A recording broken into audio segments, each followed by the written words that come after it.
नमस्कार दोस्तों, मैं हूं संदीप और आप देख रहे हैं हमारे YouTube चैनल संदीप में क्रिएटर्स। तो दोस्तों आज हम बात करेंगे गांव में किराना का स्टोर, किराना का बिजनेस कैसे स्टार्ट कर सकते हैं और कैसे महीना का 50,000 से ऊपर कमा सकते हैं। देखिए दोस्तों, मैं हमेशा कहता हूं कि बिजनेस खोल लेना या बिजनेस स्टार्ट कर लेना बहुत बड़ी बहादुरी नहीं है। बहादुरी तब है जब आपका जो दुकान हो वो चले और उससे आप पैसा कमा पाए, पैसा बना पाए, आप अपने आप को सफल बना पाए, तब बिजनेस होता है। मैं इस वीडियो में आपको क्लियर करूंगा कि कैसे आप महीना का 50,000 या उससे अधिक कमा सकते हैं, कैसे आपका कंपटीटर का जो भी कस्टमर है वो उनको छोड़ के आपके पास कैसे आ सकते हैं, कैसे आप अपने कंपटीटर को ध्वस्त कर सकते हैं, दुकान का लोकेशन क्या होना चाहिए, कितनी लागत से बिजनेस को स्टार्ट करना चाहिए। मैं सारे चीज़ों को क्लियर करूंगा, बस वीडियो का अंत तक आप बने रहिएगा। वीडियो को स्किप मत कीजिएगा। यदि आप किराना दुकान खोलना चाहते हैं तो इस वीडियो में आपको मैं बहुत ही यूजफुल और ज़बरदस्त आइडिया बताने वाला हूँ, ज़बरदस्त ट्रिक बताने वाला हूँ जिससे आप अपने व्यापार को सफल बना सकते हैं। तो वीडियो को अंत तक जरूर देखें। तो सबसे पहले बात करेंगे किराना बिजनेस को सफल बनाने के लिए किन किन मूलभूत चीज़ों की आपकी आवश्यकता पड़ेगी। तो सबसे पहले आपको ज़रूरत है एक अच्छी लोकेशन का। आपको लोकेशन पे एक विशेष ध्यान देना है। आपको लोकेशन ऐसी जगह चूज करना है जहाँ पे लोगों का आना जाना हो, लोगों का भीड़ भाड़ हो। आपके गाँव के जो लोग हों, चौराहा जगह होना चाहिए जहाँ पे लोग आते जाते हों। तो इसके लिए सबसे इंपॉर्टेंट चीज़ है आपका दुकान का लोकेशन, दूसरा है आपका कैपिटल जिससे आप प्रोडक्ट खरीदेंगे, और नंबर 3 है आपका फर्नीचर, और नंबर 4 सबसे इंपॉर्टेंट आपका बिजनेस का मोनोपोली। तो हम बात करते हैं सबसे पहला लोकेशन। आप कैसी जगह लोकेशन लें, तो इसके लिए मैं बात करूंगा आपका दुकान का सबसे चौराहा जहाँ पे लोगों का सबसे ज़्यादा आगमन होता है। बेशक उस जगह पे 2, 3, 4 दुकान हो, मैटर नहीं करता है। आपको उसी क्षेत्र में ये दुकान को ओपन करना है, उसी क्षेत्र को आपको दुकान खोलने के लिए चूज करना है। अब नेक्स्ट आता है कि आप कितनी पूंजी से बिजनेस को स्टार्ट कर सकते हैं। तो भाई मैं ये नहीं कहूँगा आपको कि ये बिजनेस 20,000 से स्टार्ट हो सकता है, 30,000 से स्टार्ट होता है। करने को आप जितना मर्जी से कर लो, परंतु जब भी स्टार्ट करो आपके क्षेत्र के अकॉर्डिंग सबसे बेस्ट होना चाहिए। आपको पहले बॉल पे 6 लगाना पड़ेगा। यदि आप स्ट्रगल करना ही है, मतलब 25-30 हज़ार रुपये में दुकान स्टार्ट ही कर लिए हैं और 2,000-3,000 का बेच रहे हैं, इससे अपना जीविका चला रहे हैं, तो भाई इससे बेहतर है कि आप कहीं पे जाएं और 10 से 20 हज़ार रुपये का नौकरी करें। 1 साल 2 साल आप नौकरी कर लें, पैसा जमा कर लें, फिर आप बिजनेस स्टार्ट करें। इससे होता क्या है देखो, यदि आप 4-5 आइटम, मतलब कुछ आइटम जैसे तैसे जोड़ करके बिजनेस स्टार्ट कर लिए, कस्टमर आ रहे हैं आपके पास, आप उनको ज़रूरत है 5-10 आइटम का, आपके पास अवेलेबल है 3 आइटम, 7 आइटम के लिए मतलब कस्टमर रिटर्न जा रहे हैं, किसी और के पास जा रहे हैं या तो मार्केट जा रहे हैं। नॉर्मली ये समझो, आप गांव के जो कस्टमर होते हैं वो अधिकतर मार्केट जाना चाहते हैं, वो मार्केट से माल परचेज करना पसंद करते हैं क्योंकि वहाँ पे उनको मेल मिलता है और दूसरा रेट मिलता है। इस वजह से वो नमक तेल जैसा डेली ज़रूरत का चीज़ है उसके लिए वो बाजार जाते हैं। साप्ताहिक बाजार होता है या तो फिर एक मार्केट होता है, उस एरिया में जाके माल परचेज करते हैं। तो यदि आप थोड़ा थोड़ा आइटम से अगर बिजनेस स्टार्ट कर रहे हैं तो कस्टमर कैसे आपके पास रुकेगा। तो सबसे पहले तो इस चीज़ को समझना है कि पहले बॉल पे आपको छक्का मारना है। इसके लिए एक बढ़िया इन्वेस्टमेंट की ज़रूरत है। लगभग 2 से 2.5 लाख रुपए से अपना बिजनेस स्टार्ट करो, पूरा मेल के साथ, भरपूर मेल के साथ। और नंबर थर्ड है फर्नीचर। तो आपको एक बढ़िया और बड़ा दुकान लेना है। आपके बगल में जो कंपटीटर है, उस कंपटीटर का अगर कस्टमर को आपके पास लाना है तो उनका जितना बड़ा जो दुकान है उससे आपको बड़ा दुकान ही लेना है या तो बनवाना है। पहले दुकान का साइज़ बहुत मैटर करता है, क्योंकि जितना अच्छा साइज़ होगा आप चीज़ों को उतना अच्छा डेकोरेट कर पाओगे, दिखा पाओगे। और बोलते हैं ना, जो दिखता है सो बिकता है। तो आप जितना अच्छा डेकोरेट करोगे कस्टमर उतना अच्छा अट्रैक्ट करेंगे आपके पास में। तो फर्नीचर पर आपको ज़रूर काम करना पड़ेगा। तो यहाँ तक रहा आपका फर्नीचर का रोल। अब सबसे इंपॉर्टेंट, इसको विशेष ध्यान देके आपको समझने की ज़रूरत है। वीडियो को बेशक रिपीट करके देखना पड़े या बार बार देखना पड़े, आप देखो। मैं आपको जो बताने जा रहा हूँ बहुत इंपॉर्टेंट चीज़ है। इसी से आपका व्यापार चलेगा और इसी ट्रिक को अपना करके आप अपने बिजनेस को सफल बनाएंगे। तो वीडियो को ध्यान से देखिए। बात करते हैं कि आप अपने दुकान में मोनोपोली कैसे क्रिएट कर सकते हैं। तो इसके लिए सबसे पहले आपको मार्केट एनालिसिस करना होगा, मार्केट रिसर्च करके समझना होगा कि आपका क्षेत्र में जो कस्टमर है, कितने % कस्टमर जो हैं आपका लोकल दुकानदार से खरीदते हैं और कितने % कस्टमर जो हैं मार्केट जाते हैं। और इसमें से ये समझने की जरूर कोशिश करो कि जो कस्टमर जो है मार्केट जा रहे हैं तो क्यों जा रहे हैं। और जब तक वो मार्केट जा रहे हैं उस कस्टमर को आप अपने दुकान पर रोक नहीं पाते हो, तब तक अपना दुकान में मोनोपोली क्रिएट नहीं हो सकता है। तो इतना समझने के बाद आप गौर कीजिएगा कि कस्टमर जो हैं दो कारण से आपका बाहर जा रहे हैं, मार्केट जा रहे हैं। एक तो इस लोकल दुकानदार जो होते हैं उनका बिहेवियर की वजह से, या फिर उनको उनका मेल का सामान और रेट नहीं मिलता, इस वजह से वो बाहर जा रहे हैं। आप गौर कीजिएगा, यही दो कारण होते हैं मेन। इसी की वजह से जो है गांव के जो लोग होते हैं वो बाहर मार्केट से जाके माल परचेज करते हैं। तो आपको ध्यान में रखते हुए दो चीज़ को विशेष ध्यान रखना है। पहला रेट, दूसरा व्यवहार, और तीसरा जो है मेल। ये तीन चीज़ों को आपको अपने दुकान पे भरपूर मात्रा में रखना है। ये तो हो गया दुकान का मेल। अब नेक्स्ट बात करते हैं कि जो आपका कंपटीटर है, जिससे लोग वर्षों से उसके पास से सामान ले रहे हैं, कुछ उधारी ले रहे हैं, क्या कर रहे हैं, उससे एक लगाव हो गया है, उससे जुड़े हुए हैं।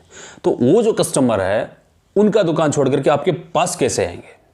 तो इसके लिए क्या करना है, जब दुकान आप स्टार्ट करो तो इसके लिए सबसे पहला काम जो करना है, किराना आइटम में सबसे मेन चीज़, मतलब कहने का मतलब हो गया चीनी हो गया, तेल हो गया, गुड़ हो गया, चावल हो गया, आटा हो गया, ऐसा मेन जो चीज़ होता है, लगभग 8 से 10 आइटम जो आपके गांव में बहुत ज़्यादा यूज होता है। इन आइटमों में लगभग 2 से 3 महीना आपको नहीं कमाना है, या तो फिर बहुत कम कमाओ, 1 रुपया कमा लो, 2 रुपया कमा लो।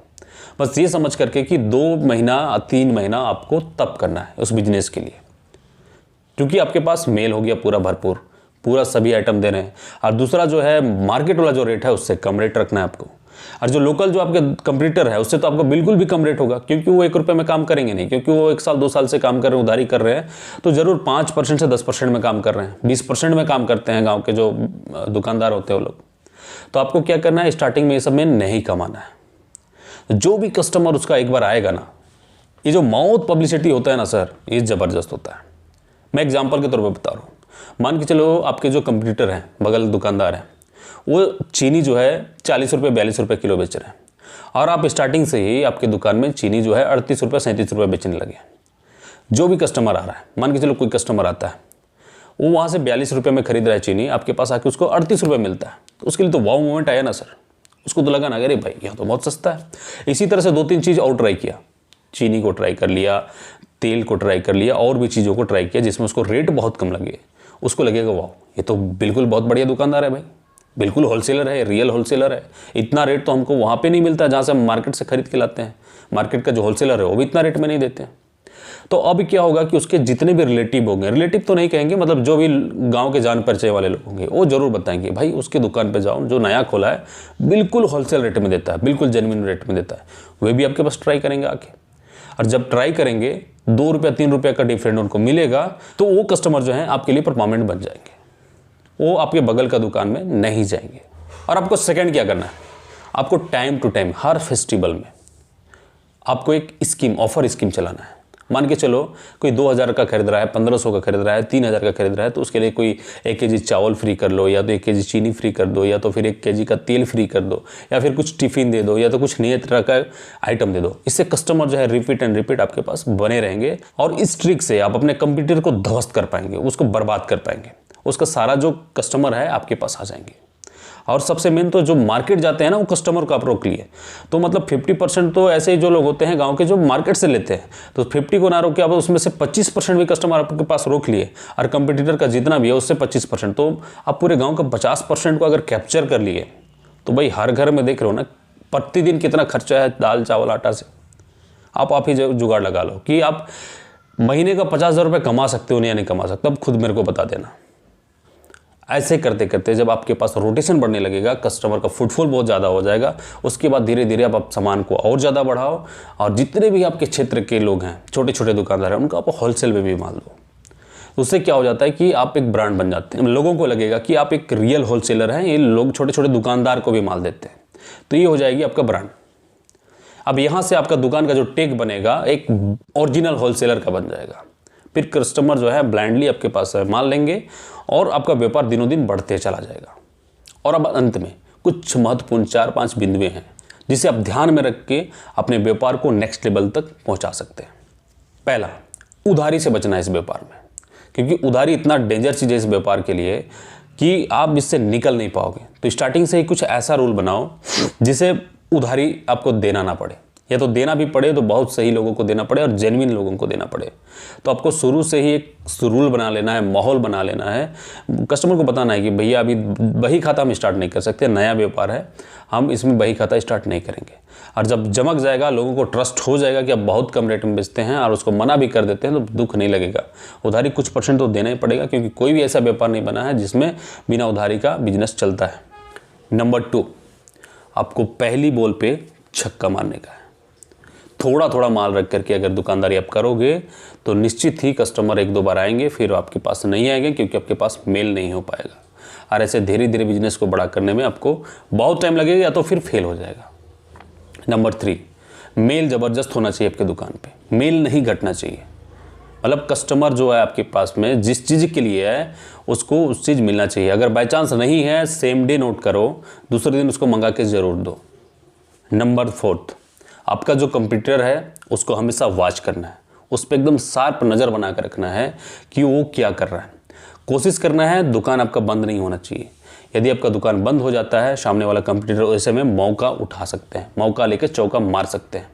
तो आपको दुकान बंद नहीं करना है, आपको जैसे भी हो मैनेज करके दुकान को प्रतिदिन खोलना है, और दुकान को लोगों को उठने से पहले और लोगों के सोने के बाद तक खुला रखना है। ये त्याग आपको करना पड़ेगा, तब जाके आपका व्यापार आपके एरिया में बूम करेगा। तो इन्हीं महत्वपूर्ण पॉइंट्स को आप अपने दिमाग में रख के, अपना बिजनेस में रख के आप एक मोनोपोली क्रिएट कर सकते हैं और आपका व्यापार को चला सकते हैं। तो दोस्तों, यदि रियल में आपको वीडियो अच्छी लगी ना और इन्फॉर्मेटिव लगी ना, तो वीडियो को लाइक जरूर करो और चैनल को सब्सक्राइब कर देना, ताकि इस तरह का जो भी वीडियो आए सबसे पहले पहुंचे आप तक। धन्यवाद। जय हिंद।